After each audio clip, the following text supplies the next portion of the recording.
In the heart of Detroit's industrial district, where dreams often rust alongside abandoned factories, Marcus Henderson's weathered hands tell a story of 20 years fixing cars in his modest garage. When a gleaming Rolls-Royce Ghost pulls up one rainy evening, it brings more than just another repair job.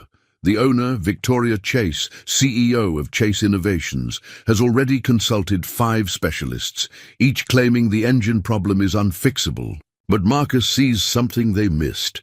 Using tools he crafted himself and intuition honed through years of experience, he achieves the impossible in mere hours. What Victoria offers him next will change not just his life, but his daughter's future forever.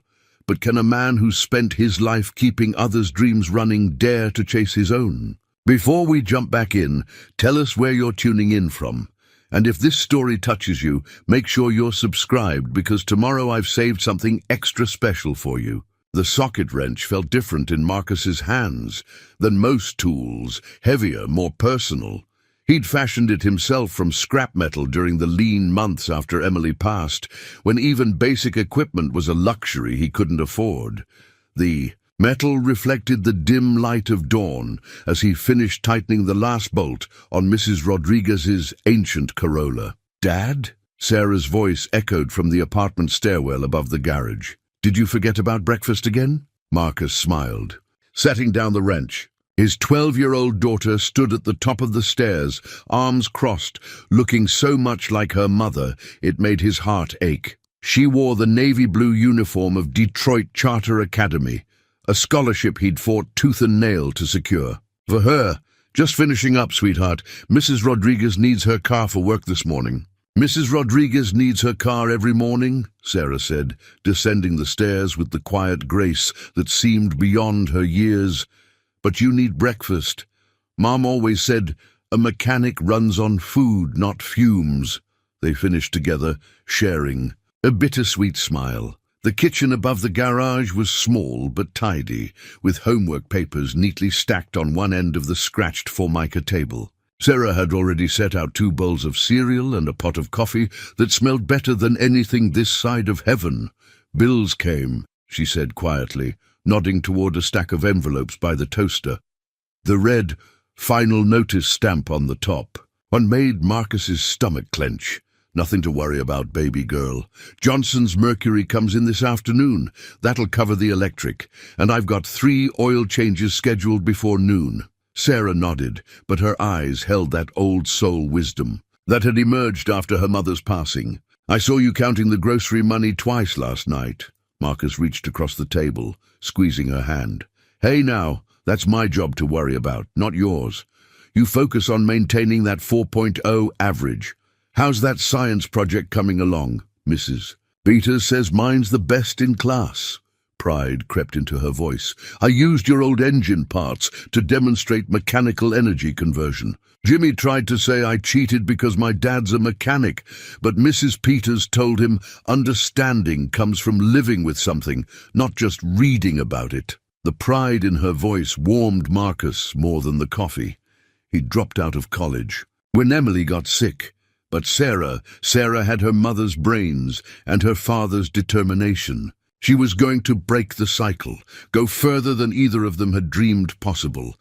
A heavy knock from downstairs interrupted their moment. "Henderson Auto Repair," a voice called out. "We don't open till 8. Marcus called back, checking his watch.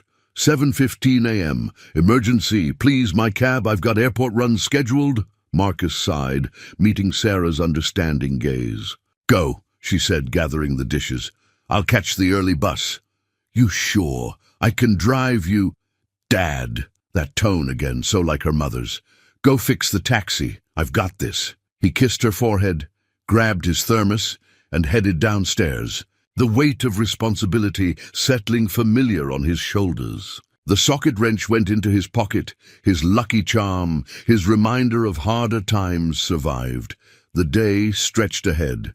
Mrs. Rodriguez's Corolla, 3 oil changes, Johnson's Mercury, and now a taxi with airport runs. Every job critical to someone's livelihood. Every repair a thread in the web of working-class Detroit, keeping the city's heart beating. Marcus adjusted his name patch. faded but clean, like everything else in his life, and opened the garage door to greet his first customer of the day.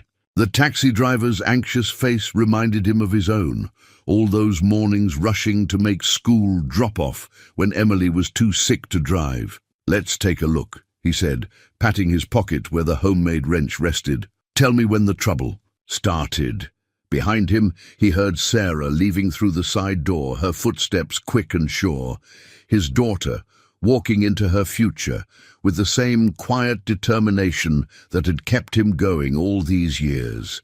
Some days, that thought alone was enough to make every struggle worthwhile. Victoria Chase's Hermes briefcase sat open on her mahogany desk, revealing a stack of repair receipts that could have paid Marcus's rent for 6 months.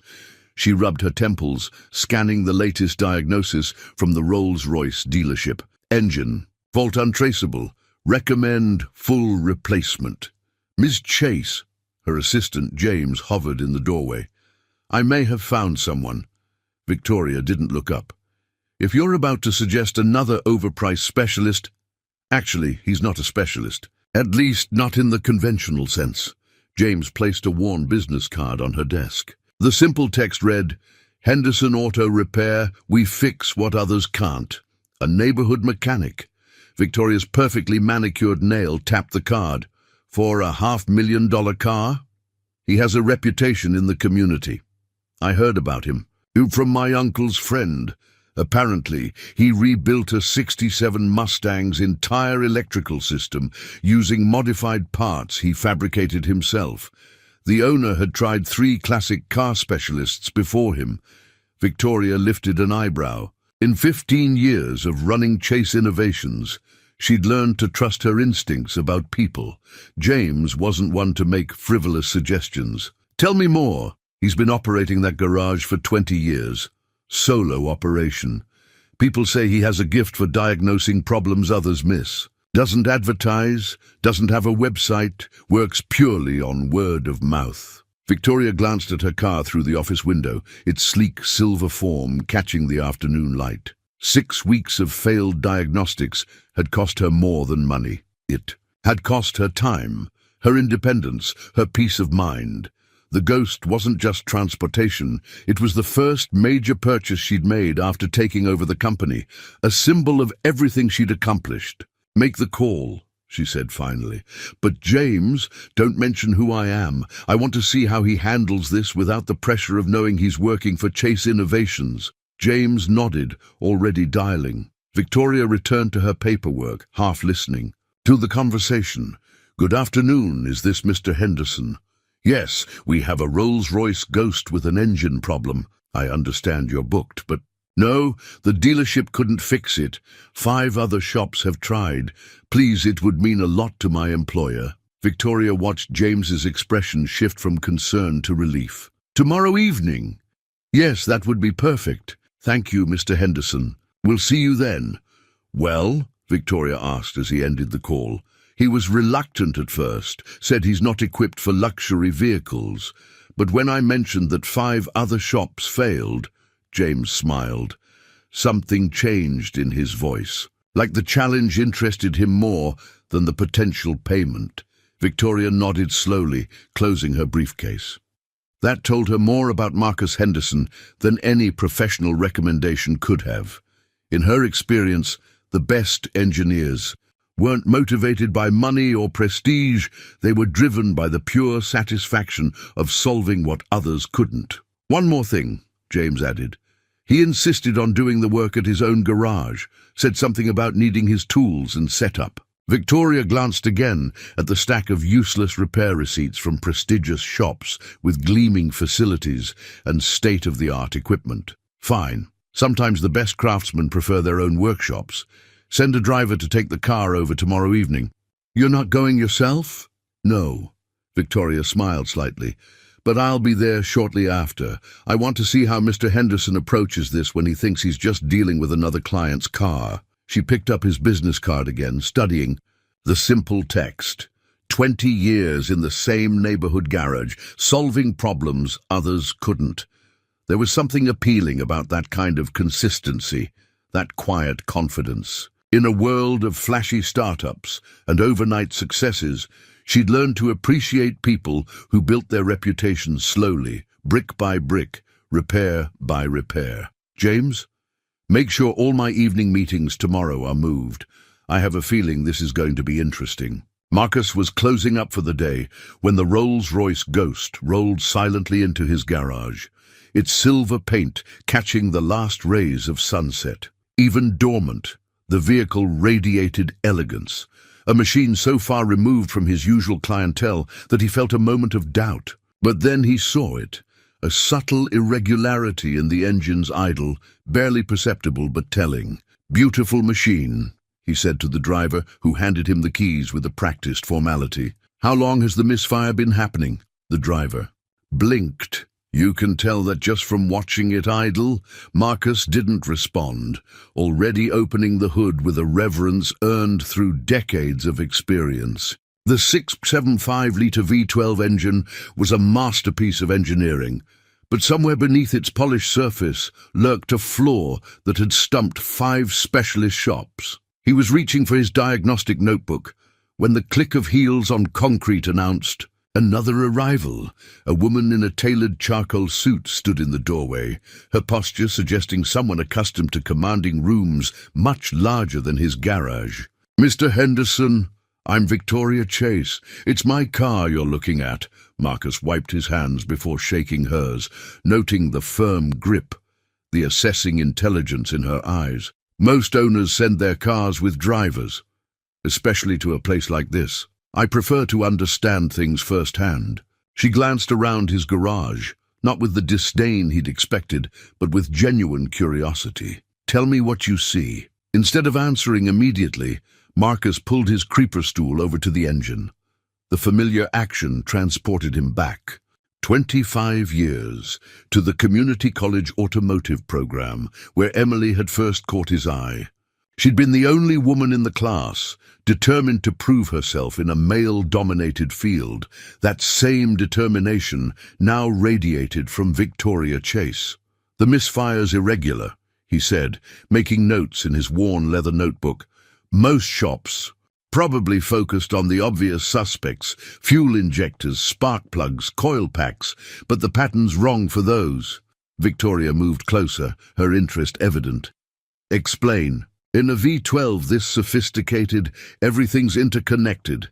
The obvious problems get caught by the diagnostic computers, but sometimes—" He reached down, laying his palm flat against the engine block, feeling its subtle vibrations. "Sometimes you need to listen to what the machine's trying to tell you." A memory surfaced, Emily teaching him to diagnose by touch, her hands guiding his over a failing alternator. "Machines speak their own language," she'd said. "Our job is to learn to listen." "There," he murmured, eyes closed in concentration. "The vibration changes every 7th cycle. That suggests—" He straightened up, flipping through his notebook to a diagram he'd drawn years ago. "Your timing chain tensioner is microscopically misaligned. Probably happened during the last service. The computer can't detect it because it's within normal parameters, but at high RPMs, it creates a cascade effect through the valve train." Victoria studied him with newfound intensity. "You got all that from feeling the engine. 20 years of experience teaches you things no computer can measure." He showed her the diagram, his precise technical drawings a sharp contrast to the notebook's weathered pages. "See this interaction here? Most modern mechanics rely so heavily on diagnostic computers that they miss the subtle mechanical relationships. But in a precision engine like this, every component affects every other component." Victoria finished, her eyes brightening with understanding. "Like a symphony orchestra, one instrument slightly out of tune affects the entire performance." Marcus nodded, surprised and pleased by her grasp of the concept. "Exactly. The tensioner's misalignment is like a violin player's finger position being off by a millimeter, barely noticeable in isolation, but it throws off the whole composition. Can you fix it?" He hesitated, studying the engine again. "Yes, but I'll need to fabricate a specialized alignment tool. The factory ones aren't precise enough for what I need to do. How long? Give me 3 hours. Victoria checked her watch, a timepiece worth more than his annual rent, then looked back at him with an expression he couldn't quite read. I'll wait. Miss Chase, I'm sure you have more important... Mr. Henderson, she interrupted softly. I've spent 6 weeks and an obscene amount of money watching specialists fail to diagnose this problem. You identified it in 5 minutes. I think watching you work might be the most important thing I could do with my evening. Marcus's diagnostic notebook lay open on his workbench, its pages filled with decades of accumulated knowledge. As he sketched the custom alignment tool he'd need, Victoria watched with growing fascination. Those calculations, she said, gesturing to his precise technical drawings. Where did you learn engineering at that level? Marcus's hand moved steadily across the page. Started community college for mechanical engineering. Had to drop out when... He paused, then continued. Life had other plans. But I never stopped studying. Every broken engine is a textbook if you know how to read it. He moved to his metal lathe, salvaged years ago from a shuttered machine shop. The rhythmic sound of metal shaping metal filled the garage as he crafted the tool he'd envisioned. Victoria shed her suit jacket, settling onto a worn shop stool. Most people would have ordered the part, she observed. Most people would have replaced the entire engine.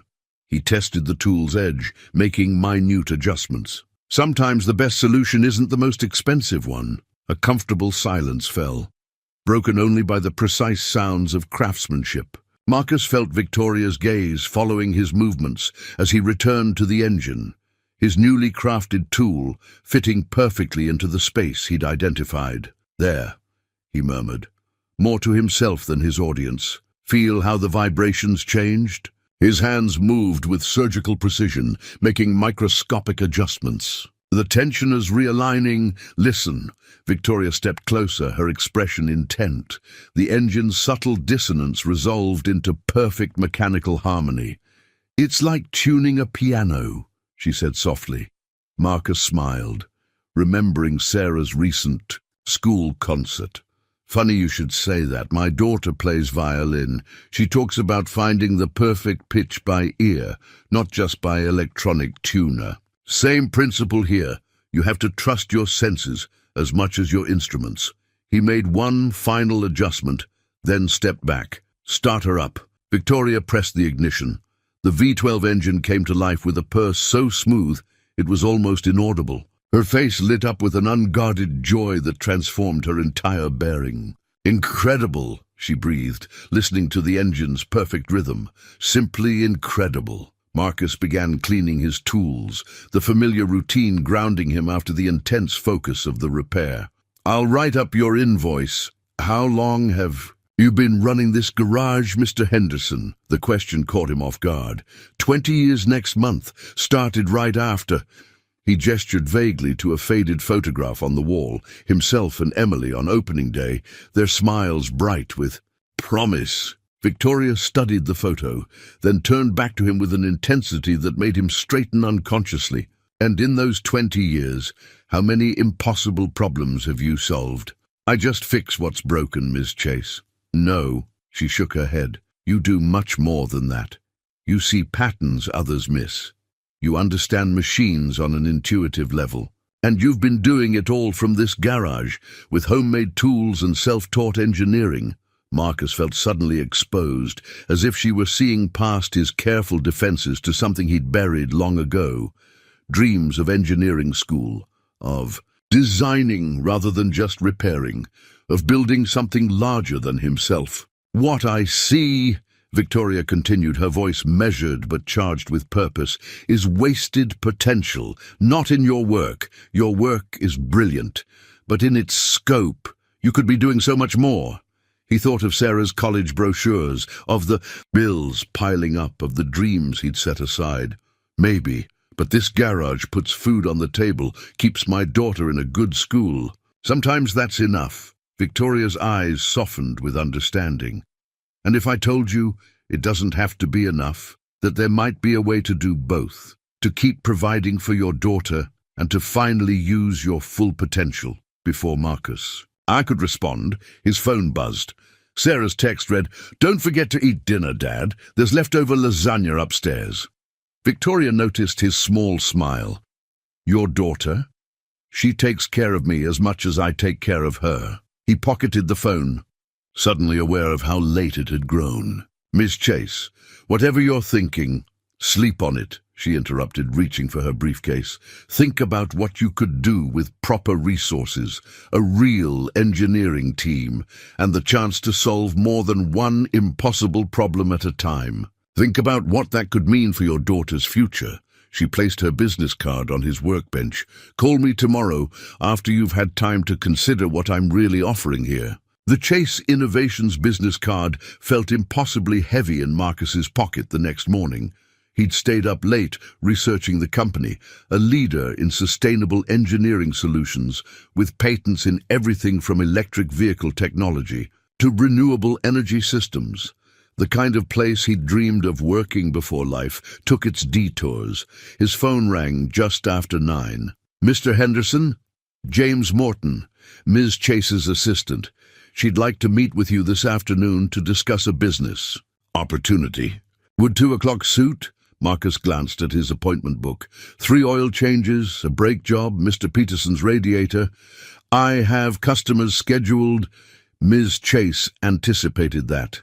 "She's arranged for a highly qualified temporary mechanic to cover your appointments, if you're amenable. She feels this conversation shouldn't be rushed between repairs." The suggestion sparked an odd mix of irritation and intrigue. "She's pretty confident about this meeting." "Ms. Chase is confident about everything, Mr. Henderson. It's part of why she's successful." A pause. "She also mentioned that if you're concerned about lost income, she'll compensate you for the full day, regardless of our discussion's outcome." Marcus thought of the bills on his counter of Sarah's upcoming school fees. 2 o'clock, then. The Chase Innovations headquarters rose like a gleaming monument to modern architecture, all glass and sustainable materials.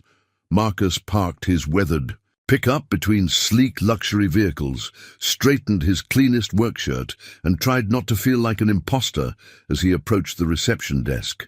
"Mr. Henderson," the receptionist smiled warmly. "Ms. Chase is expecting you. James will escort you up." The elevator ride to the top floor gave Marcus time to study James.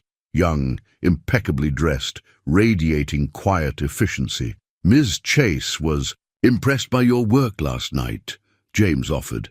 "I haven't seen her this excited about a prospect in years." Before Marcus could respond, the elevator opened directly into Victoria's office suite. Floor-to-ceiling windows offered a panoramic view of Detroit's skyline, the old industrial districts where he'd spent his life barely visible in the distance. Victoria rose from behind her desk, today's suit a deep navy that matched the Detroit sky. "Marcus, thank you for coming." She gestured to a comfortable seating area. "Please sit. Would you like coffee?" He settled into a chair that probably cost more than his monthly rent. "Thank you, no. I admit I'm curious about why I'm here." Direct. "Good." Victoria sat across from him, her posture both relaxed and commanding. "Let me be equally direct. I want to offer you a position at Chase Innovations as our head of custom engineering solutions." Marcus waited for more, but she simply watched, him letting the offer stand on its own. That's quite a title for a neighborhood mechanic. "We both know you're far more than that. Your solution last night, that was elegant engineering, not just mechanical repair. You did in 3 hours what teams of specialists couldn't do in 6 weeks." She leaned forward slightly. "I need that. A kind of innovative thinking. More importantly, I need someone who understands both the theoretical and practical aspects of engineering." She handed him a folder, not the expected corporate paperwork, but a prospectus for a new division. "We're expanding into custom retrofit solutions for sustainable transportation, taking existing vehicles and making them more efficient, more environmentally sound.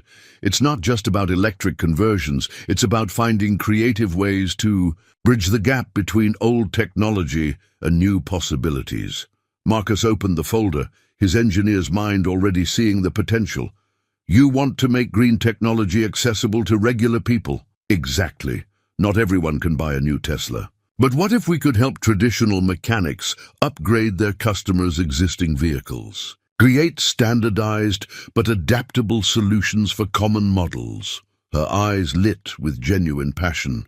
We have the resources and the vision.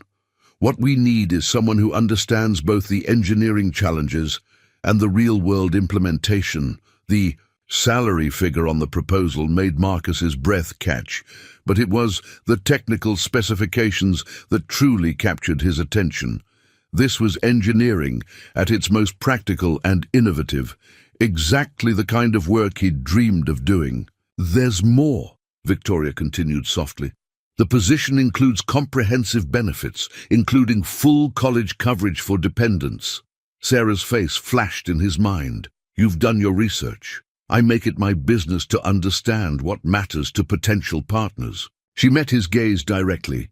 Your daughter's bright future matters to you. This position could secure it. Marcus closed the folder slowly. Why me? You could hire any top engineer in the country. I have top engineers. What I need is someone who sees the poetry in machines, who understands that every engine has a story to tell. She smiled slightly. Someone who can craft precision tools from scrap metal and diagnose complex problems by touch. That kind of intuitive genius can't be taught in any university. The respect in her voice was genuine, without a trace of condescension. Still, I have obligations, customers who depend on me. We'll handle that transition properly. Help your customers find new, reliable mechanics, maybe even set up a training program, teach others your diagnostic methods. She stood, moving to the window. Marcus, I'm not asking you to abandon your community. I'm offering you the chance to impact it on a larger scale. Sarah sat cross-legged on their worn couch, a college brochure for MIT spread across her lap. Marcus watched her from the kitchen doorway, remembering how Emily used to sit in exactly the same way, dreaming exactly the same dreams. Dad? Sarah looked up, sensing his presence. You're home early, and you're wearing your good shirt. Her eyes narrowed with teenage perception. What happened? Marcus settled beside her, noticing how the brochure's glossy pages caught the afternoon light. Something interesting came up today. Remember that Rolls-Royce from yesterday? The one with the impossible engine problem? Sarah's face brightened. Did you fix it? I did, but that's not the interesting part. He took a deep breath. The owner is Victoria Chase, CEO of Chase Innovations. She offered me a job. Sarah's eyes widened. Chase Innovations? The sustainable technology company? At his surprised look, she rolled her eyes.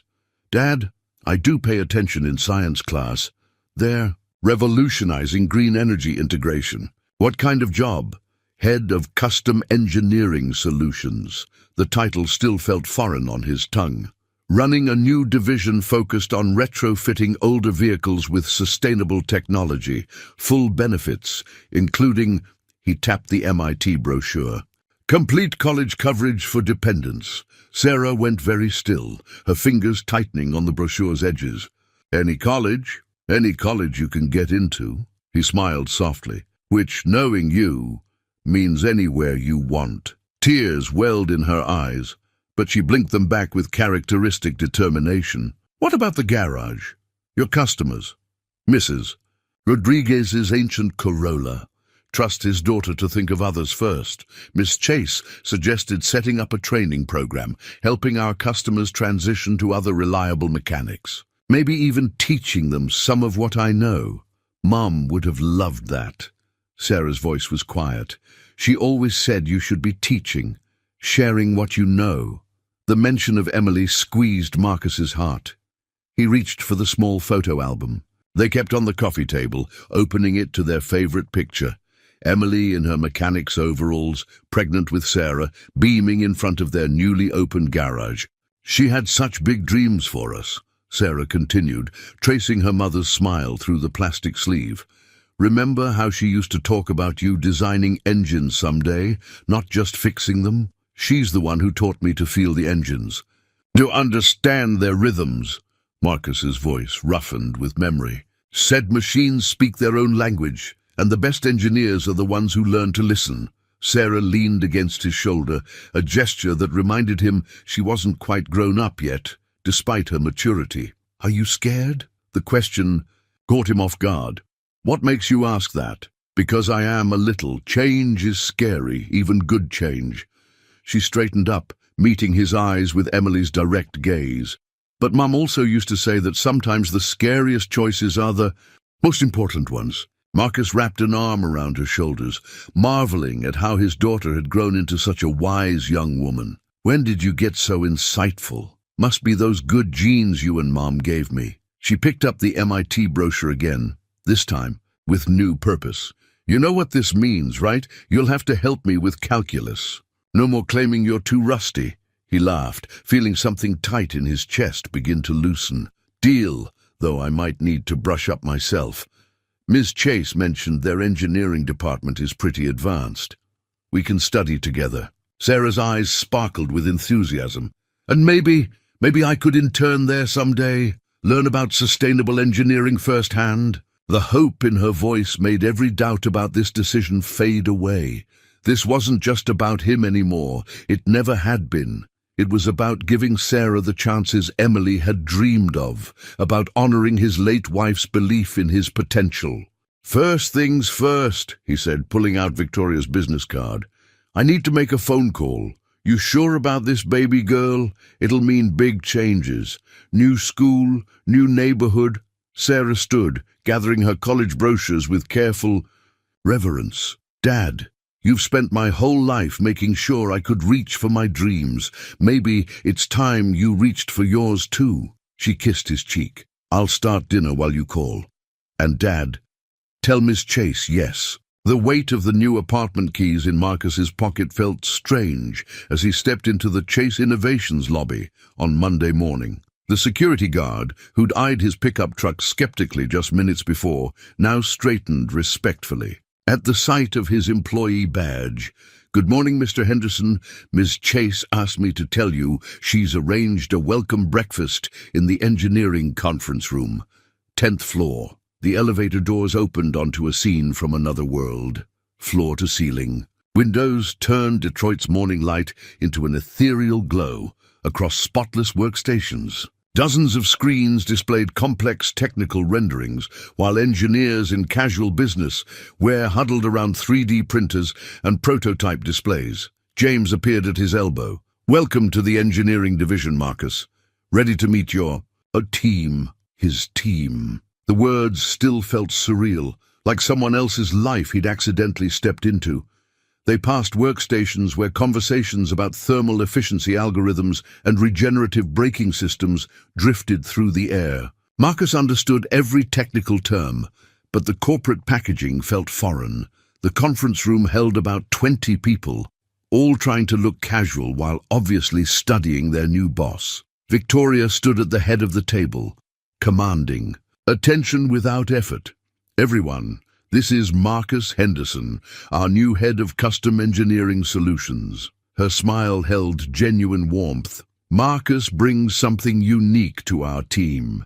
Decades of hands-on experience combined with innovative, problem-solving abilities that frankly impressed even me. She gestured to the group.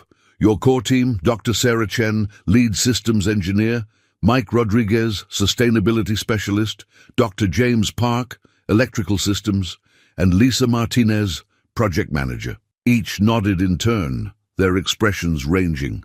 From polite interest to barely concealed skepticism, Dr. Chen spoke first, her tone carefully neutral. Ms. Chase mentioned you solved the Ghost's engine problem.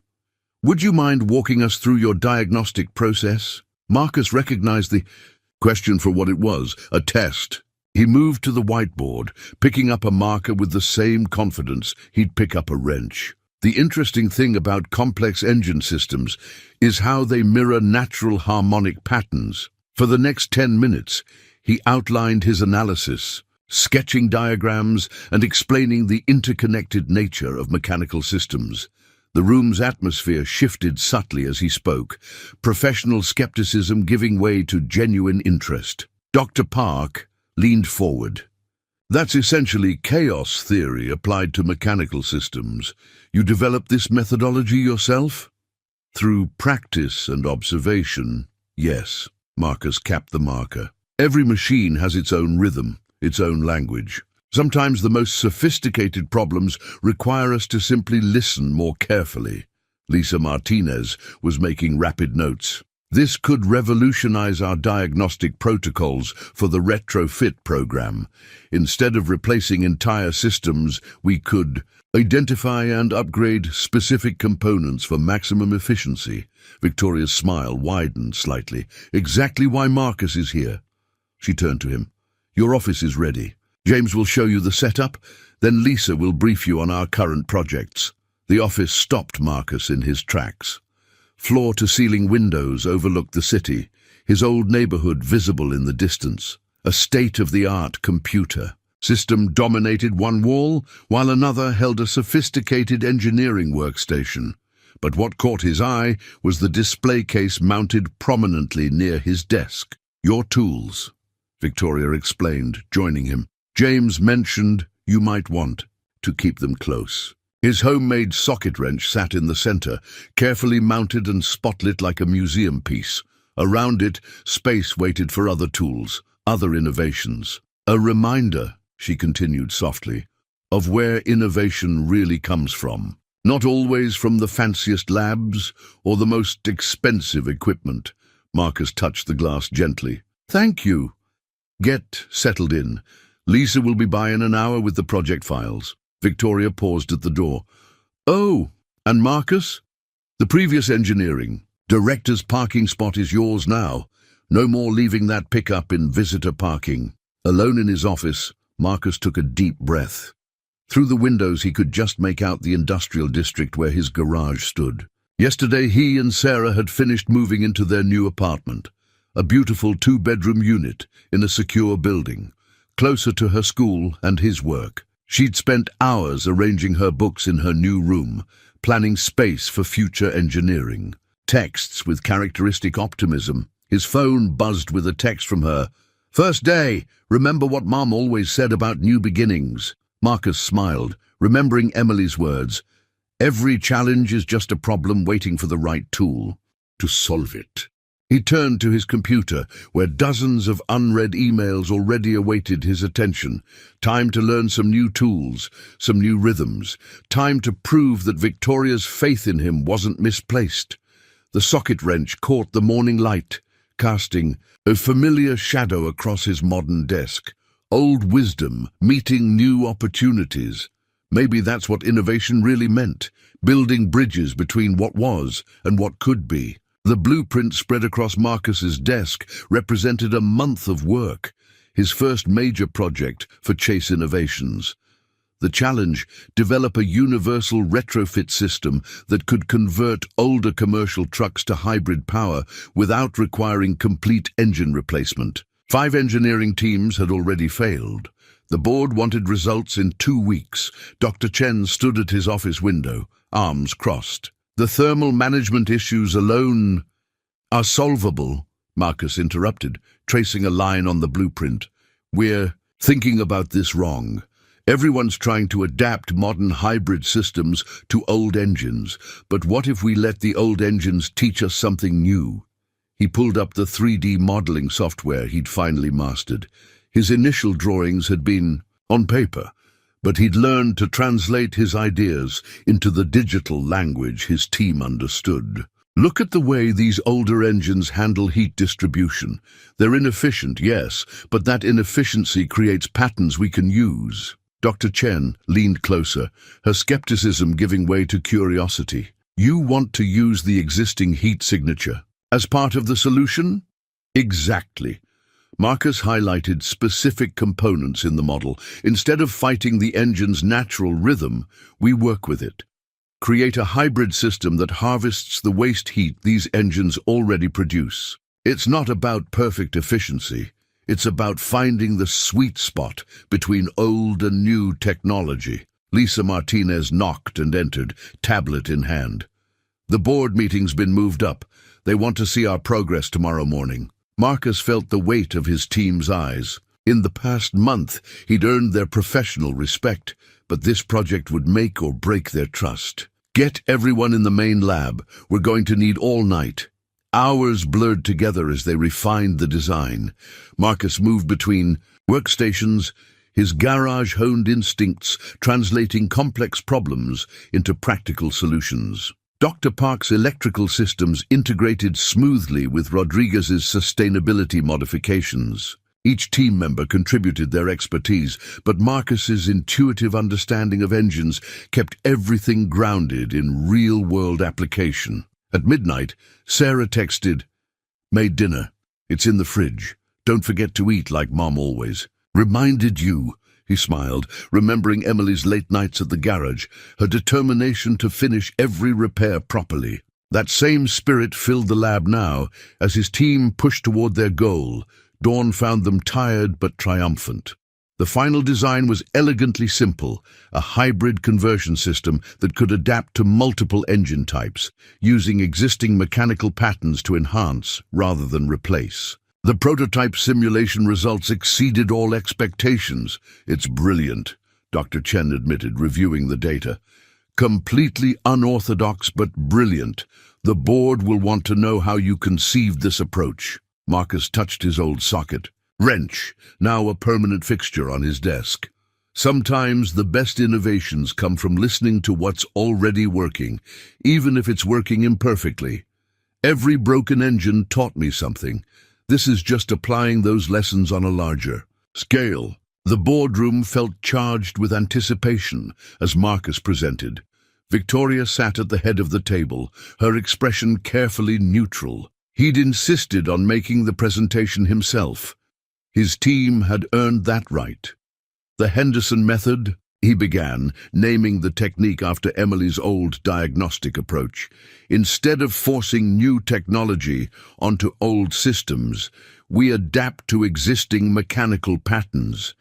The result is a hybrid conversion system that's more affordable, more adaptable, and more efficient than traditional replacements." He walked them through the design, translating complex engineering into clear concepts. When he finished, the room was silent for a long moment. Then Victoria smiled. "Estimated production costs, 40% lower than current conversion systems. Installation time reduced by 60%. Any qualified mechanic could perform the conversion with minimal specialized training." The board chairman leaned forward. "And you're confident about these numbers? I spent 20 years keeping working-class people's vehicles running. This system doesn't just work in theory, it works for real people with real budget constraints." Victoria stood. "I think we've heard enough. The board will take a vote, but I believe congratulations are in order. Marcus, you and your team have exceeded every expectation." Later, in his office, Dr. Chen brought him a coffee. "I admit I had my doubts when you first arrived. But what you've done here, it's not just good engineering, it's democratizing sustainable technology." Marcus accepted the coffee, watching the sunset paint Detroit's skyline. "My daughter said something similar last night. Called it engineering with empathy. Smart girl."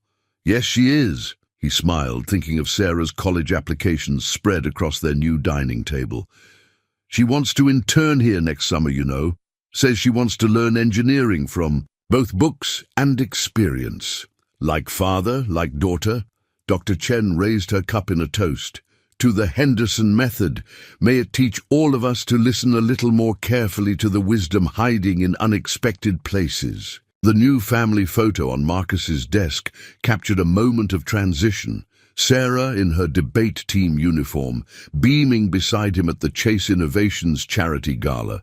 3 months into their new life, and sometimes he still did a double take at their reflections in the building's gleaming windows, himself in tailored suits, Sarah in her private school uniform, both of them learning to navigate this unfamiliar world with grace. "That's a good picture," Victoria said from his doorway. "You both look happy." Marcus glanced up from the prototype designs he was reviewing. "Sarah's thriving here. Sometimes I think she adapted faster than I did. Children often do." Victoria settled into the chair across from his desk, a familiar routine they'd developed over the past months. Speaking of adaptation, the board was impressed by your presentation to the Detroit Mechanics Association yesterday. Word is, you're building quite a following among traditional repair shops. They're cautious about new technology, but they understand the practical benefits. Once I showed them how the hybrid conversion system could expand their business while helping their customers, he shrugged. Mechanics appreciate straight talk and real solutions. You bridge both worlds naturally, Victoria observed. It's a rare gift. A comfortable silence fell between them, the kind that had become more frequent lately. Victoria picked up the framed photo, studying it. Sarah mentioned you missed the last parent-teacher conference because of the prototype deadline. Marcus winced. She told you that? We had lunch yesterday. She wanted advice about the engineering summer program. Victoria's expression softened. She's quite remarkable, your daughter. Reminds me of myself at that age, all ambition and questions. The thought of Sarah and Victoria having lunch, two of the most important people in his new life connecting independently, stirred something warm in his chest. Thank you for taking time with her. Since Emily passed, sometimes Sarah needs someone who understands her academic drive in a way I can't always. You sell yourself short. Victoria replaced the photo carefully.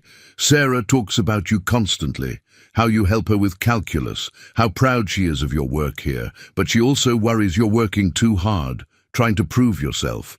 Marcus leaned back, surprised by her directness. Isn't that part of the job? The job you've already proven you can do brilliantly? Victoria's gaze was steady. Marcus, you're not just a promising experiment anymore. You're a valued leader here. Maybe it's time to let yourself enjoy what you've built. As if on cue, his phone buzzed with a text from Sarah. Dad, don't forget we're trying that new Thai place tonight. No working late. Victoria caught his small smile. Dinner plans. Sarah's determined to expand our culinary horizons. Says we can't eat diner food forever, now that we're upwardly mobile. He chuckled at his daughter's phrasing. She's right. You know, Victoria stood, smoothing her skirt. Which reminds me, the symphony's performing Tchaikovsky next Friday. My usual guest cancelled, and I have an extra ticket. Would you be interested? The invitation hung in the air, laden with unspoken possibilities. Marcus thought of Emily, of their early dates at community college jazz concerts. She'd always said music was mathematics made beautiful. I don't know much about classical music, he admitted, but you understand rhythm, harmony, the mathematics of sound. Victoria's smile held a trace of something more than professional regard. Sometimes expertise in one area translates surprisingly well to another. Before Marcus could respond, James appeared with urgent board documents requiring Victoria's attention. She paused at the door. Think about it. Sarah tells me you have excellent pattern recognition skills. I bet you'd hear things in Tchaikovsky that even regular symphony goers miss. Alone in his office, Marcus studied the family photo again. Sarah's smile, so like her mother's, held no shadows of their harder times. She was blossoming in this new world, moving through it with a confidence that amazed him. Maybe Victoria was right. Maybe it was time to let himself do more than just survive and prove his worth. Maybe it was time to truly live again. He picked up his phone, smiling at Sarah's text about Thai food. Below it, he typed a message to Victoria about the symphony. I'd like that. As long as you don't mind explaining the parts I don't understand. Her response came quickly. Understanding comes in many forms, Marcus. Sometimes the best insights come from fresh eyes, or in this case, ears. He set the phone down, turning back to his prototype designs. The late afternoon sun caught the photo frame, highlighting Sarah's proud smile, reflecting off his own tentatively. Happy expression. A snapshot of their new life, with space in the frame for future possibilities. The failed prototype sat on Marcus's desk like a monument to disaster. $3 million in development costs, 6 months of work, and the hybrid conversion system had catastrophically malfunctioned during its first major field test. The temperature regulation system they'd based on his original design had failed in an unexpected way, damaging one of Detroit Electric's most expensive trucks. "The board wants answers," Lisa Martinez said, pacing his office. "Richardson from legal is already talking about liability concerns." Marcus studied the diagnostic readouts for the 100th time. The data made no sense. The system had performed flawlessly in all previous tests. "Get Dr. Chen and the core team in here. We need to understand what changed between testing and implementation." But before the team could assemble, James appeared, with a grave expression. "Emergency board meeting in 10 minutes. They're calling for a full review of the program." Marcus's stomach clenched. A full review could mean the end of everything he'd built here. He thought of Sarah, thriving in her new school, already accepted into 3 summer engineering programs. Of their new life, finally feeling stable after so many years of struggle.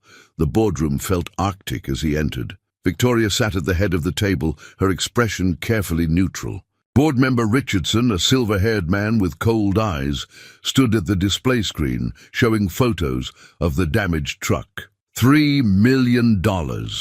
Richardson began without preamble. $3 million, and our reputation with Detroit Electric, one of our most promising potential partners, all because we trusted untested methodology from, he paused meaningfully, unconventional sources. Marcus felt the old familiar heat of class prejudice, but kept his voice steady. "The Henderson method has proven successful in every previous application. Something changed between our final tests and the field implementation."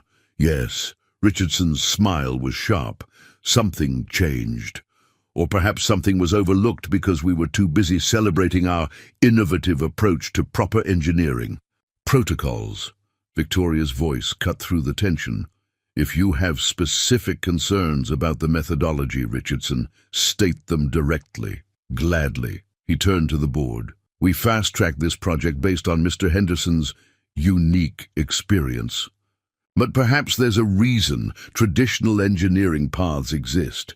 Perhaps gut feelings and garage wisdom aren't sufficient for million-dollar industrial applications." Marcus stood slowly, placing his own diagnostic tablet on the table. "With respect, Mr. Richardson, I'd like to show you something." He connected the tablet to the main display, bringing up a detailed analysis.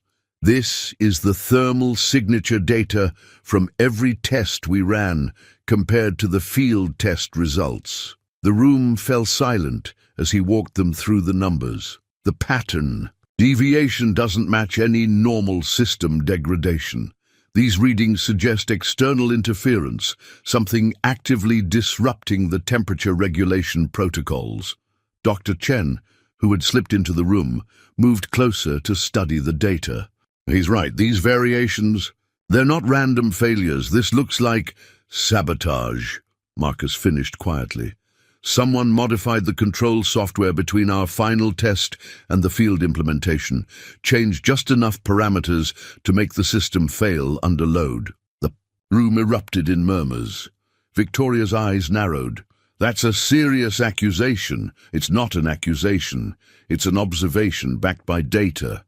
Marcus highlighted specific sections of code. "Look at these timestamps.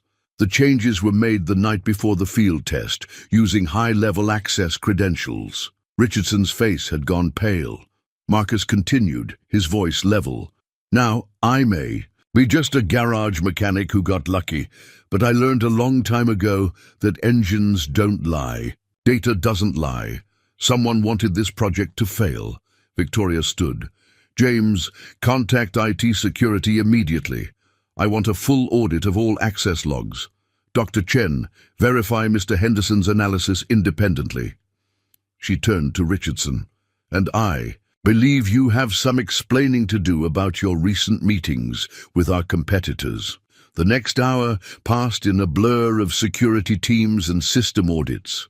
By evening, the truth had emerged. Richardson had been feeding information to a rival company, hoping to discredit Chase's hybrid conversion program and drive down their stock price before a planned acquisition attempt. Marcus sat in his office later, exhausted but relieved, when Victoria entered. The board has approved an emergency fund to rebuild the prototype. Richardson's being handled by legal. She studied him thoughtfully. How did you spot it? He picked up his old socket wrench, turning it in his hands.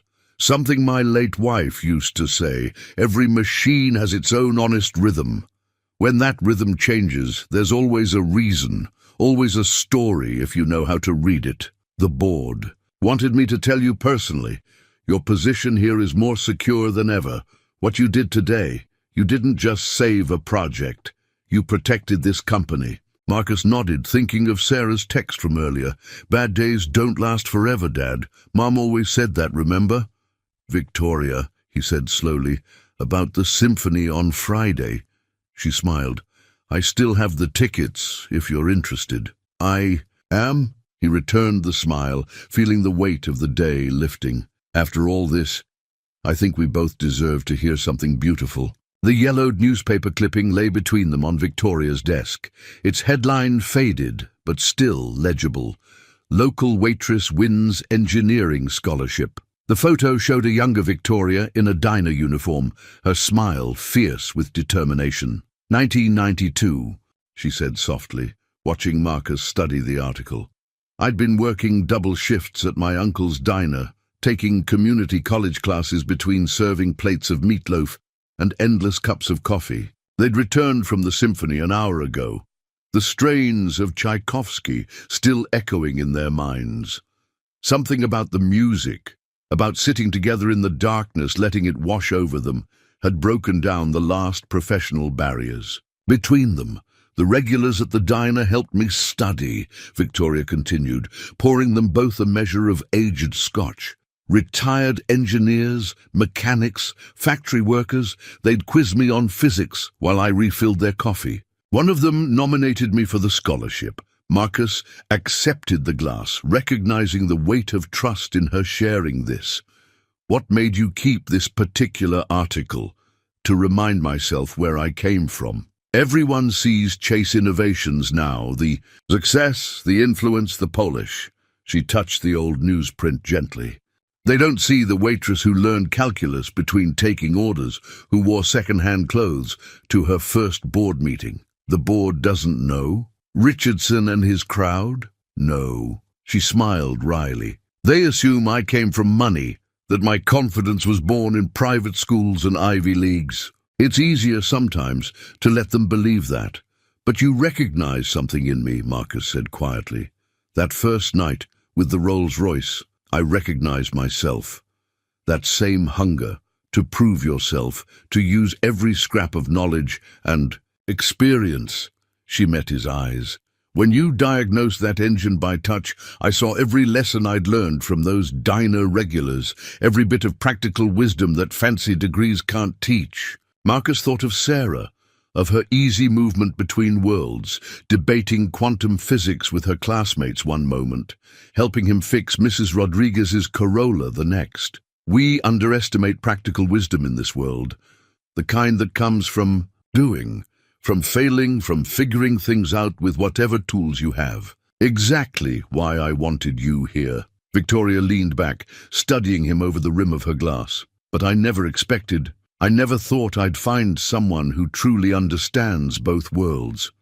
Someone who could help bridge them. The scotch was warm, in his chest, but her words were warmer. Emily used to say something similar, about how understanding machines was really about understanding connections, how things work together, how they affect each other. Tell me about her? Victoria's question was gentle, free of jealousy or hesitation. Marcus pulled out his wallet, unfolding a small photo he always carried.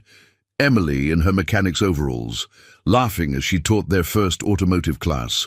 At the community center, she believed in teaching, in sharing knowledge, said every skill we learned was meant to be passed on. She sounds remarkable. She was. When she got sick, she made me promise to keep teaching, keep learning. Said life was too short to let fear of change hold you back. He carefully returned the photo to his wallet. Sarah has her spirit, that same drive to learn, to grow, to help others understand. Victoria nodded toward the newspaper clipping. My uncle, the one who owned the diner, he said something similar when I got the scholarship. Said success wasn't about leaving your past behind. It was about building bridges so others could follow. The night deepened around them, city lights twinkling through the floor-to-ceiling windows. In the comfortable silence, Marcus felt the last walls between them dissolving. Victoria, he said finally, thank you for sharing this, for trusting me with your story. Thank you for seeing me, not just the CEO, but the waitress who never stopped learning. She gathered the newspaper clipping, handling it with careful reverence. The symphony next month is doing Gershwin, more accessible than Tchaikovsky, or so they tell me. Would you and Sarah like to join me? The invitation held layers of meaning, professional, personal, and something more. A chance to share not just music, but the understanding they'd found in each other's stories. We'd like that, Marcus said, thinking of how Sarah's eyes had lit up when he'd mentioned Victoria's own journey from humble beginnings to success. I think it's time to build some new bridges. Victoria's smile held the same fierce determination as her younger self in the newspaper photo. Together, then. The word settled between them like a promise, like the beginning of a new chapter neither had expected to find. The patent certificate for the Henderson Chase Adaptive Hybrid System gleamed under the office lights, its fresh ink a testament to something larger than innovation. Marcus traced the embossed letters, remembering late nights at his old garage, when such recognition seemed impossible. First page of the Wall Street Journal, Victoria said, entering his office with the newspaper. Your system isn't just changing the industry, it's redefining what's possible in sustainable transportation. The article detailed how Marcus's hybrid conversion method had revolutionized the field by creating a system that could adapt to any existing engine's unique rhythms. They'd made green technology accessible to everyone, from commercial fleets to independent drivers. Orders were pouring in from around the world. The Henderson Chase system, he mused, noting how their names had been linked in the patent. That wasn't necessary, you know. It was my design, built with Chase resources, supported by our team. Victoria perched on the edge of his desk, a habit that had become comfortable over the past months. Besides, you're the one who insisted on profit sharing with every mechanic who gets certified to install it. Marcus smiled, remembering Emily's voice. Success means nothing if you can't share it. The mechanics are the key. They understand their customers' needs, their financial constraints. By making them partners instead of just installers, we're building a network of advocates. The board's calling it revolutionary. Not just the technology, but the entire approach. Victoria handed him another document, this one bearing the Chase Innovations letterhead, which is why they've unanimously approved the expansion. Marcus read quickly, his eyes widening. A training center, the Henderson Institute for Practical Innovation, Victoria confirmed. A place where experienced mechanics can learn to work with cutting-edge technology, where engineering students can get hands-on experience, theory meeting practice, just like you've always advocated. The proposal outlined a comprehensive facility, classrooms, workshops, research labs, and, most importantly, scholarships for promising students from working-class backgrounds. Sarah's already asking to help design the student workshops, Victoria added with a smile. She has some interesting ideas about peer mentoring programs. Marcus thought of his daughter, now thriving in her advanced placement classes, while still finding time to help him teach basic car maintenance at the community center. She'd inherited her mother's gift for explaining complex concepts in accessible ways. There's more, Victoria continued, her voice softening. The board wants to establish the Emily Henderson Memorial Scholarship Full ride for women pursuing degrees in mechanical engineering while maintaining community engagement. Marcus felt his throat tighten. On his desk, next to the patent certificate, sat the photo of Emily teaching her automotive class. Her passion for education, for lifting others up, would live on through this legacy. "The Institute will change lives," he said finally, his voice rough with emotion. "Give opportunities to people who never thought they'd have a chance in this field, like a waitress studying calculus between coffee refills." Victoria's smile held understanding. "Or a brilliant mechanic crafting precision tools from scrap. Metal? Exactly." Marcus stood, moving to the window. Below, construction had already begun on the Institute's future site. "You know what Emily would love most about this? It's not just about teaching skills. It's about validating practical knowledge, showing that innovation can come from anywhere." Victoria joined him at the window. "The article mentions something else, about how your approach to problem-solving is changing corporate culture itself. Companies are starting to recognize the value of experience over credentials, of practical wisdom over pure theory. Breaking down barriers," Marcus nodded, "between corporate and working class, between academic and practical, between worlds," Victoria finished softly. Their shoulders brushed, a contact that had become increasingly natural over the past months. Marcus thought of their evening at the symphony, of how Sarah had explained combustion timing to Victoria using musical terminology, of shared dinners where conversation flowed effortlessly between engineering theories and practical applications. Boundaries dissolving, new connections forming. His phone buzzed, Sarah sending a photo of her acceptance letter to the Chase Innovations Summer Engineering Program. The message read, "Mom would be so proud of what you've built, Dad. Of who you've become." "Who we've become," he corrected quietly, including Victoria, his team. The entire network of people who'd helped transform a simple garage mechanic's insights into something revolutionary. Victoria touched the patent certificate gently. "The Henderson Chase system has a nice ring to it, doesn't it?" "It does," Marcus agreed, thinking of all the names that would follow, all the innovations that would emerge from this fusion of worlds. "It really does." The glossy magazine spread on Marcus's desk read, "From Garage to Boardroom, the romance revolutionizing Detroit industry."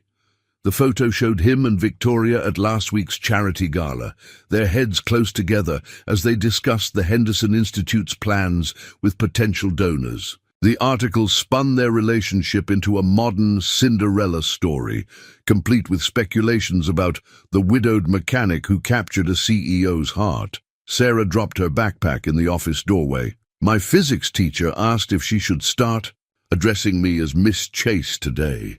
Marcus winced. "I'm sorry, sweetheart. We knew there might be some attention, but this, Dad." Sarah perched on his desk, picking up the magazine. "I'm not upset about the attention. I'm worried about you. You barely slept last night after that board member suggested Victoria was compromising her objectivity. The comment had come during yesterday's project review. A subtle jab questioning whether personal feelings were influencing corporate decisions. Victoria had handled it with characteristic grace, but Marcus had seen the tension in her shoulders. "It's complicated," he admitted. "The Institute's funding is up for final approval next week. Some board members think our relationship might cloud judgment about resource allocation." "That's ridiculous." Sarah's tone held her mother's fierce protectiveness. "The Henderson Chase system is revolutionizing sustainable transport. The Institute's already got a waiting list of applicants. Your work stands on its own." Before Marcus could respond, James appeared in the doorway. "Marcus, Victoria needs you both in her office. There's been a development." They found Victoria, staring at her tablet, her expression carefully controlled. Dr. Chen and Lisa Martinez sat nearby, looking concerned. "Someone leaked internal emails," Victoria said without preamble. "Discussions about the Institute's funding, our project planning, meetings, even—" She paused, meeting Marcus's eyes. "Personal dinner arrangements." Marcus felt Sarah stiffen beside him. "The board member from yesterday?" No proof yet. But the timing? Victoria handed him the tablet. An industry blog had already picked up the story, painting their relationship as a corporate scandal waiting to happen. Comments questioned Marcus's qualifications, suggested favoritism in project assignments, even criticized Sarah's acceptance into the summer program. "This is my fault," Marcus started, but Victoria cut him off. "No, this is about fear of change. We're not just challenging technological norms. We're challenging social hierarchies, corporate culture, assumptions about where innovation comes from." She stood, her determination visible in every movement. "They're using our relationship as a weapon because they can't attack our work directly." Dr. Chen spoke up. "The engineering team is behind you both. We've all seen how your partnership has transformed this company's approach to innovation. And the community outreach numbers are extraordinary," Lisa added. "Applications for mechanic certification programs have tripled. Women's enrollment in technical training is up 60%. Sarah had been quiet, studying the blog post. Now she looked up. "Mom used to say that people who focus on tearing others down are just afraid of being left behind." Victoria's expression softened. "Your mother sounds like she was a very wise woman." "She was."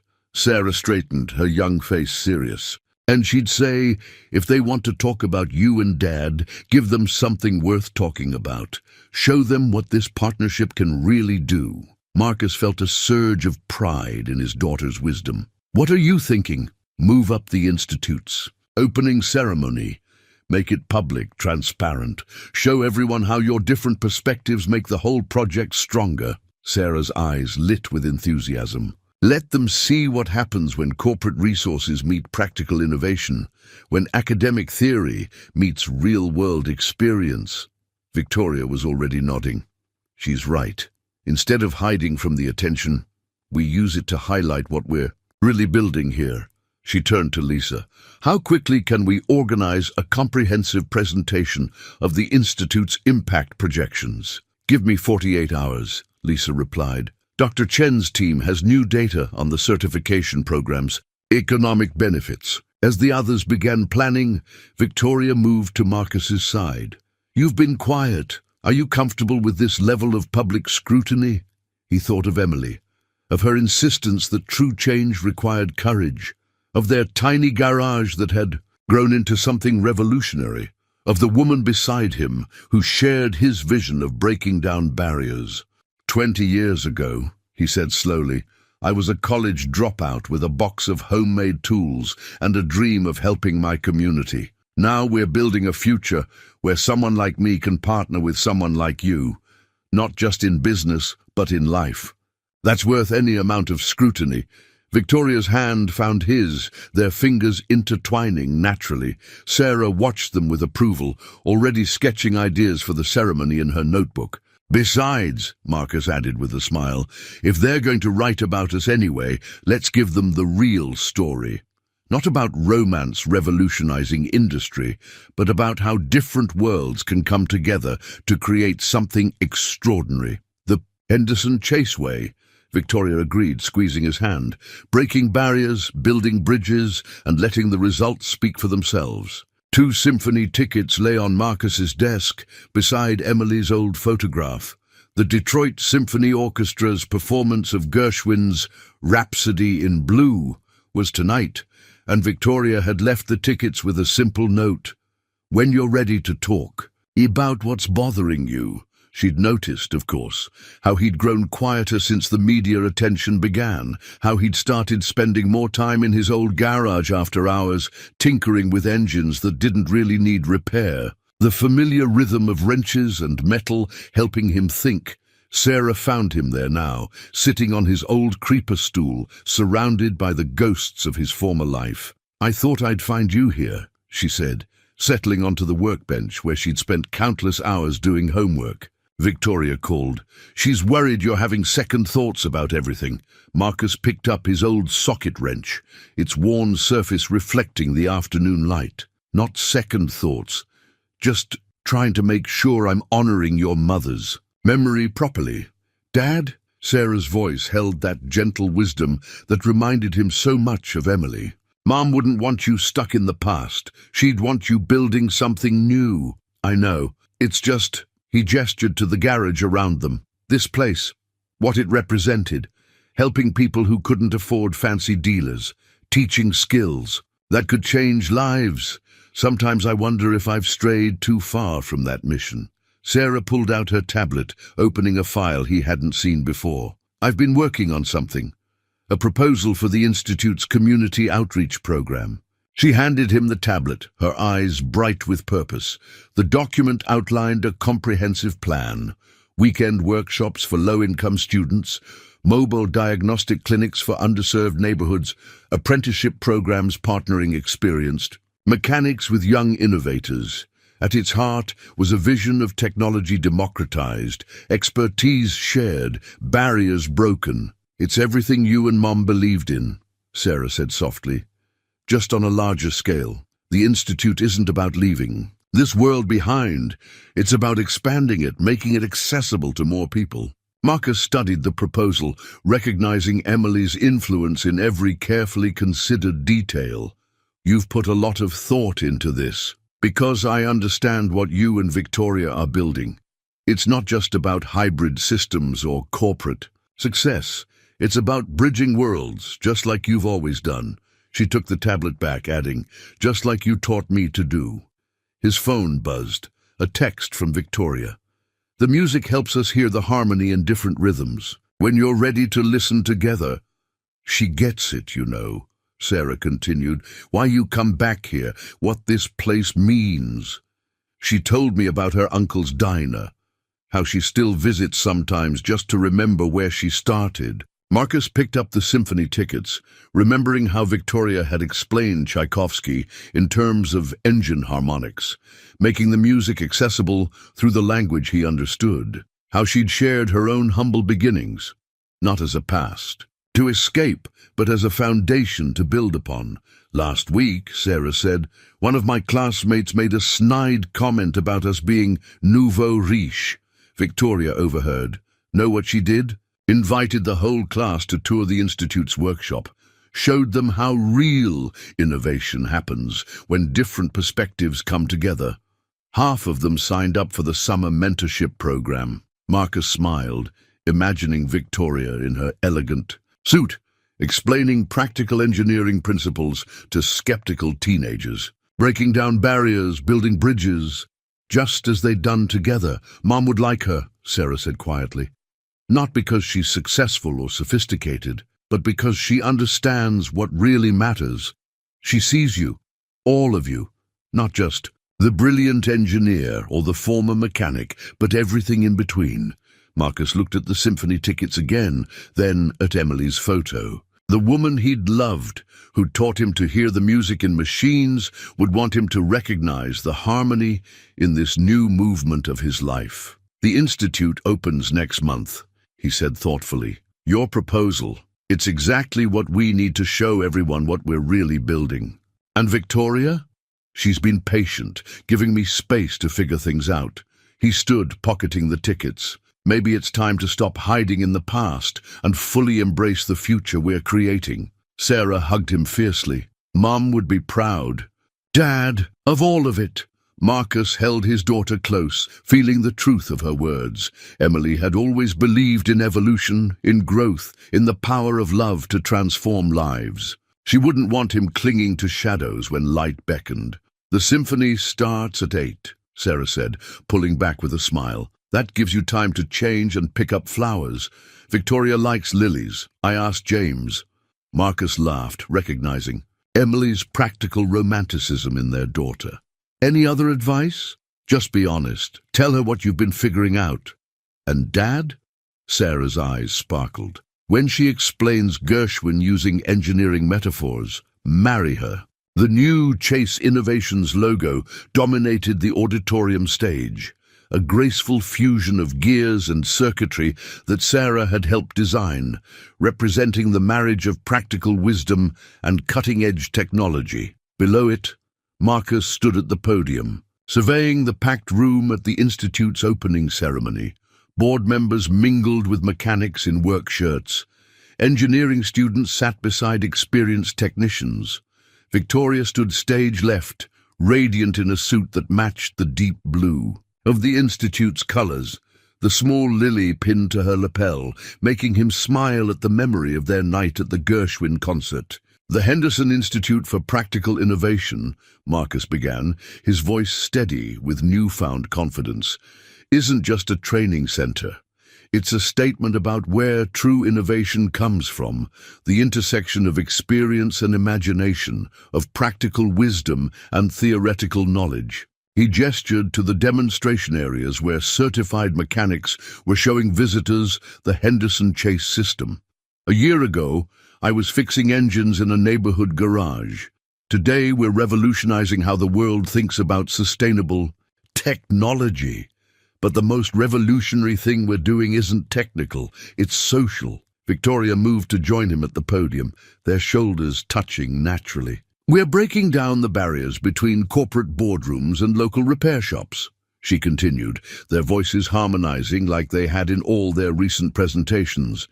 Between academic theory and hands-on experience, between different worlds that have so much to teach each other. Together, they unveiled the Institute's centerpiece, a wall of screens showing live feeds from partner garages across the country, where mechanics were already implementing their hybrid conversion systems. Each location represented a bridge between old technology and new possibilities, between traditional skills and innovative solutions. And none of this would be possible, Marcus added, his voice softening, without the courage to embrace change. To recognize that growth doesn't mean abandoning our foundations, it means building upon them. He looked to where Sarah sat in the front row, her eyes bright with pride. She'd insisted on wearing both her private school blazer and the old Henderson auto repair cap, a perfect embodiment of their mission to bridge worlds. The presentation continued, with Dr. Chen demonstrating their latest innovations, Lisa sharing impressive adoption statistics, and mechanics from across the country joining virtually to share success stories. But the moment that captured everyone's attention came during the Q&A session. A veteran mechanic from Marcus's old neighborhood stood up. "I've been fixing cars for 30 years, he said gruffly. "Never thought I'd be working with technology like this.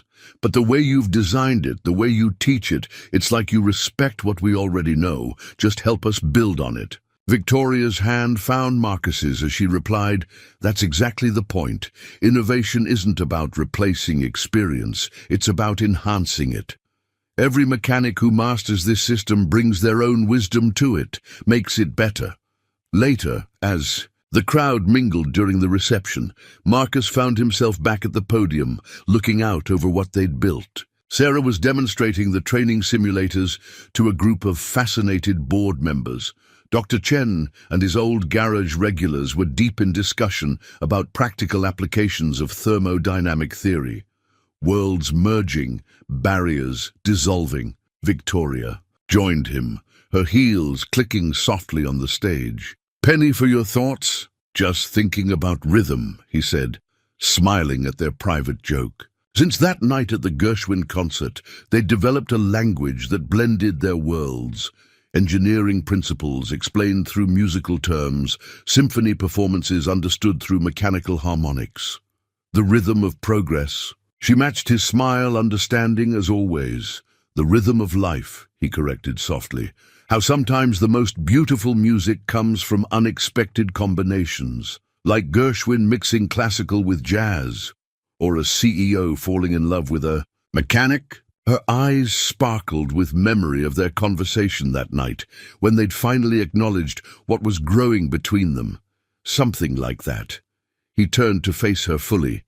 "You know, Sarah said something interesting before that concert, about how some harmonies are just meant to be, even if they don't follow conventional rules. Wise beyond her years, that daughter of yours." "Ours," he said quietly, the word holding both question and certainty. "If you're interested in making this partnership complete." Victoria's breath caught, her professional poise softening into genuine emotion. Are you saying what I think you're saying? I'm saying we've built something extraordinary here, professionally, personally, completely, and I'd like to make it official. He took her hand, feeling the familiar calluses that matched his own. Partners in everything. Her answer was interrupted by Sarah's delighted squeal. She'd been watching them from nearby, of course. As their daughter, for that's what she'd become in all but name, rushed to embrace them, Marcus saw his old socket wrench displayed prominently in the Institute's heritage exhibition. Next to it sat Victoria's first waitressing apron, both items honored not as relics of the past, but as foundations of the future they were building together. Partners, Victoria whispered against his cheek as Sarah hugged them both, in absolutely everything. The family dinner table in their new home, a thoughtfully renovated historic house halfway between Chase Innovations and the Institute, had become the heart of their transformed life. Tonight, it was covered with Sarah's MIT acceptance package, Victoria's quarterly reports, and Marcus's latest patent applications, all sharing space with Emily's framed photo and a homemade lasagna that filled the kitchen with comfortable aromas. "Dad, you're going to love this," Sarah said, pulling up a presentation on her tablet. The summer program students retrofitted an entire fleet of city maintenance trucks using the Henderson Chase system. Their efficiency metrics are incredible.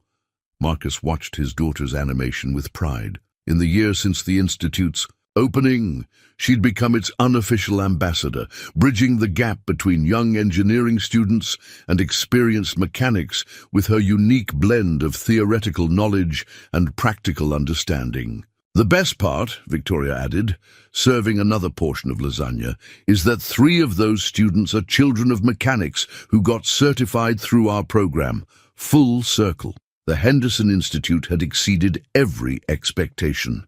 What started as a training center had evolved into a movement, transforming not just how people thought about sustainable technology, but who got to participate in innovation. Marcus's insistence on making the technology accessible to independent mechanics had created a nationwide network of certified installers, each adding their own practical wisdom to the growing knowledge base. "Remember Mrs. Rodriguez's Corolla?" Marcus asked, smiling at the memory. "She just got it converted at her grandson's shop. He went through our certification program last spring. The one you helped design," Sarah reminded him. "Mom would love how you've structured the teaching modules, theory and practice working together, just like she always promoted." Victoria touched Emily's photo gently, a gesture that had become natural over the past year. Their relationship had deepened into something beautiful, not replacing Emily's memory, but honoring it while building something new. The wedding 3 months ago had been a perfect reflection of this. Intimate, meaningful, and bridging all aspects of their lives. "Speaking of teaching," Victoria said, "the board approved our expansion proposal. We're opening 5 new Institute branches next year, each partnered with local repair shops and community colleges." Marcus nodded, thinking of how far they'd come. His old garage had been transformed into the Institute's first hands-on training center, where experienced mechanics taught alongside engineering professors. The walls still held his original tools, now part of a living history that inspired new generations. Dr. Chen called earlier. He mentioned, "The latest modifications to the system have reduced installation time by another 30%.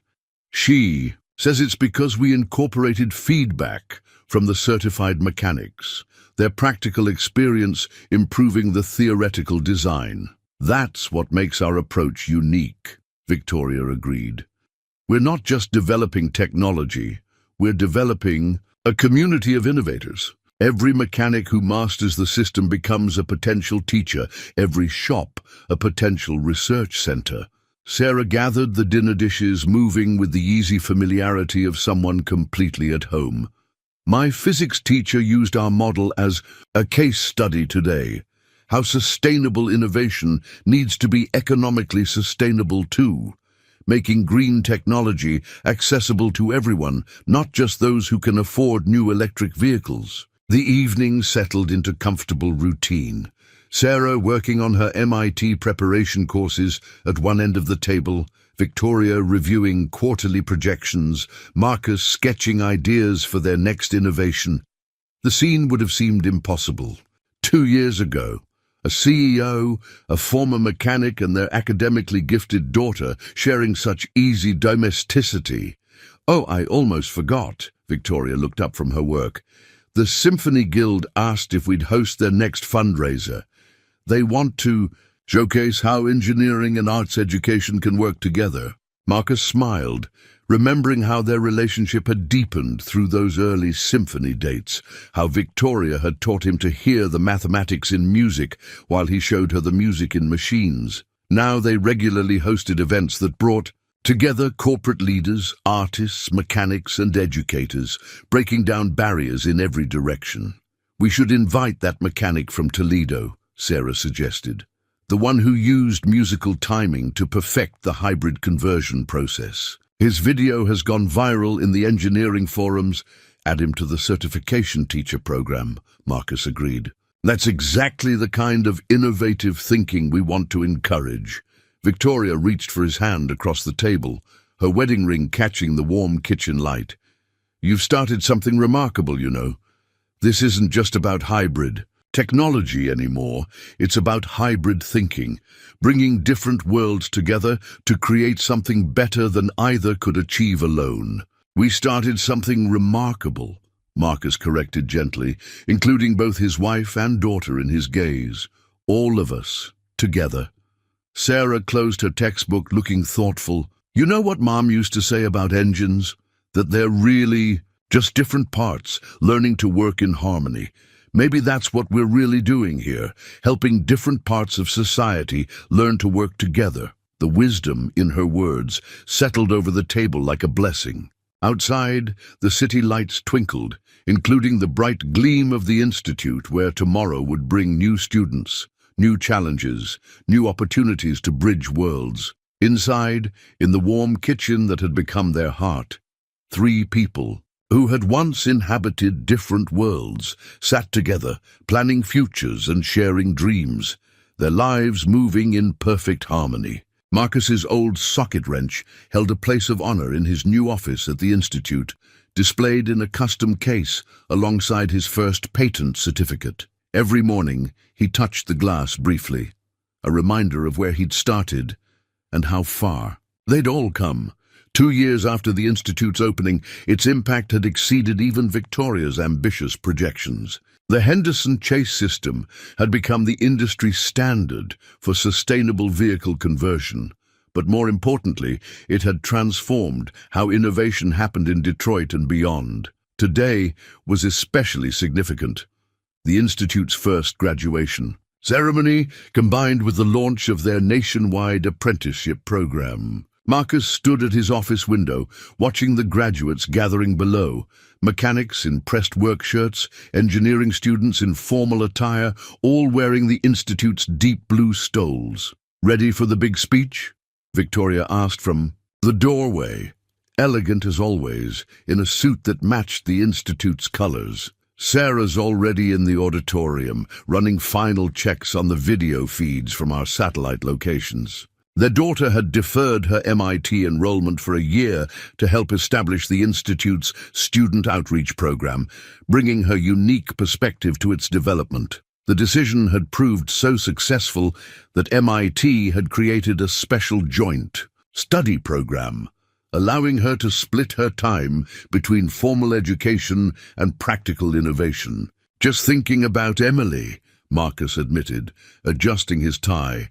Still not quite comfortable in formal wear, but learning. Remember that photo from our first garage? The one where she's teaching that automotive class? Victoria moved to his side, her presence warm and understanding. The one where she's showing those high school students how to diagnose engine problems by ear. Sarah has it on her desk at the student center. She believed in this, you know. Not exactly this. She couldn't have imagined the scale of it, but the idea that everyone deserves access to knowledge, that practical experience and formal education could work together. She helped build the foundation, Victoria said softly. And look what's grown from it. They made their way to the auditorium, now packed with families, industry leaders, and media. The wall of screens showed similar scenes from institute branches across the country. In each location, certified mechanics sat ready to mentor new apprentices, continuing the cycle of shared knowledge. Sarah met them backstage, practically bouncing with excitement. Wait till you see the surprise at the end. The satellite locations. Have something planned. Marcus took the podium, looking out over the gathered faces. He saw Mrs. Rodriguez and her grandson, now running a thriving green conversion shop. Dr. Chen, whose brilliant engineering had helped refine their systems. Lisa Martinez, coordinating with their nationwide network. James, who'd become family. Along the way, 2 years ago, he began, we talked about breaking down barriers, about bringing different worlds together. Today, I see that vision realized in each of you. Every graduate here represents a bridge between theoretical knowledge and practical wisdom, between traditional skills and innovative thinking. Victoria joined him, their shoulders touching in their familiar way. The Henderson Chase system began as a technology, but it's grown into something more profound.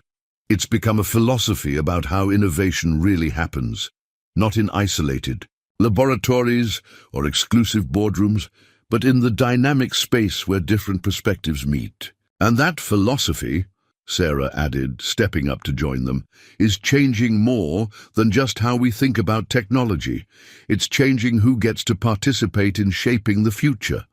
On cue, the wall of screens lit up with faces from across the country, mechanics, engineers, students, and teachers, all speaking in turn about how the Institute had transformed their communities. The final speaker was a young woman from Detroit, daughter of a mechanic, now leading her own engineering team. The Henderson Institute taught me that I didn't have to choose between my father's practical wisdom and my dreams of innovation. She said, "They showed me how to bring those worlds together." Marcus felt Victoria's hand slip into his as Sarah beamed beside them. They watched as graduates received their certificates, each representing countless hours of learning, teaching, and breaking down barriers. Every success story echoed Emily's belief in the power of shared knowledge to change lives. The ceremony ended with an announcement that would have once seemed impossible. The Institute's methods were being adopted by major universities and technical schools nationwide, creating a new standard for integrated education. Later, in Marcus's office, they shared a quiet moment before the evening celebrations. Sarah had placed a new photo next to Emily's, their blended family at the Institute's entrance, all three of them smiling with shared purpose. "Mum would love this," Sarah said, touching both photos. "Not just what we've built, but how we built it together." Marcus looked at his wife and daughter, at the Institute humming with activity below, at the city beyond where innovation was taking new forms every day. Different worlds coming together, creating harmonies that no one could have predicted. "Together," he agreed, holding them close. "That's how all the best things are built."